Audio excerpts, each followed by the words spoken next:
Assalamu alaikum students of class 5. Going to start with chapter 4. Our topic is important events of Pakistan movement.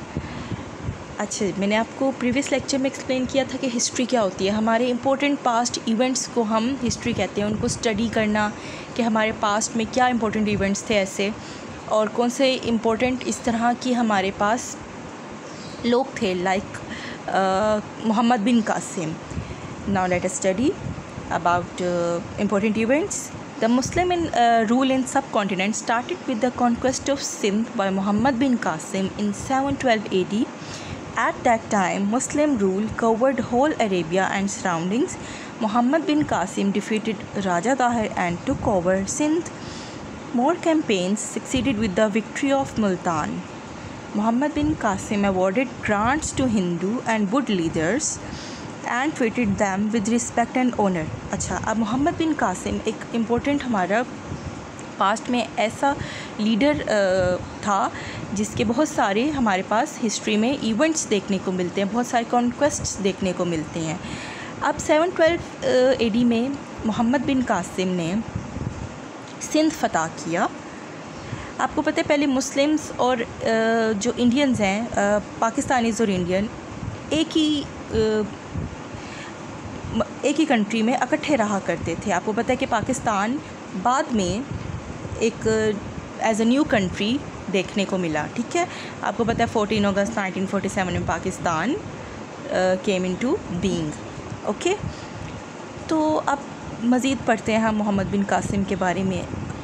Sindh को उसने फ़तह करने के बाद, यानी उसने जब डिफ़ीट किया राजा दाहिर को, उसके बाद उसकी और विक्ट्रीज़ देखने को मिलती हैं हमें पास्ट में, लाइक मुल्तान. और इसके अलावा मोहम्मद बिन कासिम अगर जिस भी एरिया को मतलब कॉन्क्वेस्ट कर लेता था, वहाँ पे जो ऑलरेडी मौजूद लीडर्स होते थे उनके साथ वो बहुत अच्छा ट्रीट करता था. जो लीडर्स थे हिंदू और बुद्ध लीडर्स, वो उनको बहुत ही ऑनर और रिस्पेक्ट के साथ वो ट्रीट करता था.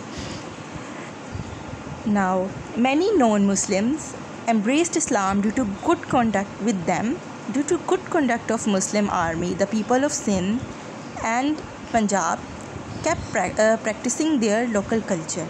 अब आपको पता है कि उसका अच्छा बिहेवियर देखकर बहुत सारे नॉन मुस्लिम्स जो थे उन्होंने इस्लाम कबूल कर लिया, यानी कि वो मुस्लिम्स हो गए. नॉन मुस्लिम से वो मुस्लिम हो गए उनके अच्छे बिहेवियर की वजह से, आर्मी के अच्छे बिहेवियर की वजह से.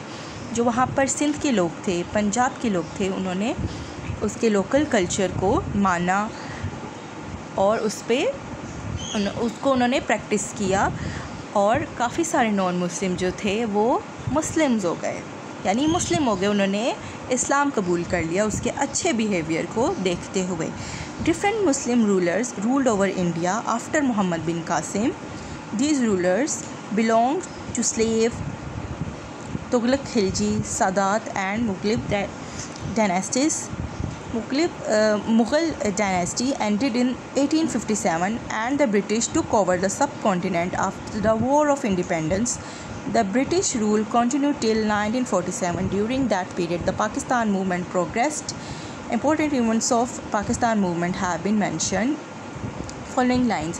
अच्छा, अब उसके बाद मोहम्मद बिन कासिम के बाद और रूलर्स आते रहे, मुस्लिम रूलर्स, जिन्होंने बहुत सारे एरियाज़ पर रूल किया. ये सब मुस्लिम रूलर्स थे. और इन्होंने फिर आपको पता है कि मुग़ल आए. पहले मैंने आपको बताया कि एक इम्पॉर्टेंट पर्सन था मोहम्मद बिन कासिम जिसने बहुत सारी विक्ट्रीज़ हासिल की. उसके बाद और मुस्लिम इसी तरह से हमारे पास रूलर्स आते रहे जिन्होंने और एरियाज़ पे विक्ट्रीज़ हासिल की और मुस्लिम रूल वहाँ पर फॉलो करवाया. ठीक है, अब आपको पता है कि फिर एक वॉर हुई, वॉर ऑफ इंडिपेंडेंस. इसके बारे में आप चैप्टर में नेक्स्ट मज़ीद पढ़ेंगे. फिर हमारे पास मुस्लिम रूलर्स के बाद ब्रिटिश एरा देखने को मिलता है, यानी कि जो ब्रिटिश, आप लोगों ने सुना होगा कि जैसे अंग्रेज़ थे वो मुसलमानों पे उनका कब्ज़ा हो गया, फिर उनका रूल हमें देखने को मिलता है. इसके बारे में हम मज़ीद पढ़ेंगे. उसके बाद फिर पाकिस्तान एक न्यू कंट्री बनाने के लिए प्रोग्रेस शुरू हुई, यानी जिसको पाकिस्तान मूवमेंट कहते हैं कि हमें एक पाकिस्तान, एक न्यू कंट्री मुस्लिम्स को चाहिए थी, जो कि 14 अगस्त 1947 को फाइनली पाकिस्तान एक न्यू कंट्री के तौर पर मैप में आया सामने। तो इस में क्या स्ट्रगल्स थी वो हम आगे इस चैप्टर में पढ़ेंगे।